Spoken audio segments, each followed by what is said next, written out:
Hello guys, welcome back to our channel. അപ്പോൾ ഒന്ന് get ready with me ആണ്.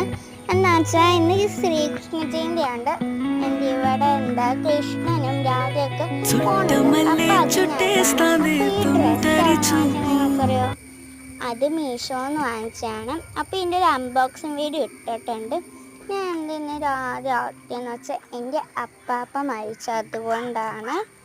അപ്പം എന്താ ക്രോപ്സ് കഴുകി ഇട്ടിട്ടുണ്ടായിരുന്നു ഷീറ്റിൻ്റെ പൊക്കത്ത്, അതൊന്ന് ഇടുന്നുണ്ട്. അപ്പോൾ ഇതെങ്ങനെയുണ്ട്, എനിക്ക് ചേരുന്നുണ്ടോ എന്ന് പറയണം. എന്താ ഞങ്ങൾ എറണാകുളത്ത് പോയപ്പോൾ വാങ്ങിയതാണ്, എനിക്ക് ഇഷ്ടമായതുകൊണ്ടാണ് വാങ്ങി. ഇതെങ്ങനെ ഉണ്ടെന്ന് പറയണം കേട്ടോ. അപ്പോൾ കൈ നോക്കിയപ്പോൾ എന്തൊരു കുറവുണ്ട്. ഞാൻ മൈലാഞ്ചിട്ടു. അപ്പോൾ 3, 2, 1 സ്റ്റാർ ബും. എങ്ങനെയുണ്ട്? അപ്പം ഞാൻ ആരായില്ലെങ്കിലും എൻ്റെ കൊച്ചു ഫ്രണ്ട് ഉണ്ട് ശംഖു, അവനായിട്ടുണ്ട് ഒരു കൃഷ്ണൻ. അപ്പോൾ അതെങ്ങനെയുണ്ടെന്നും കൂടി കമൻറ്റ് ചെയ്യുക. അപ്പോൾ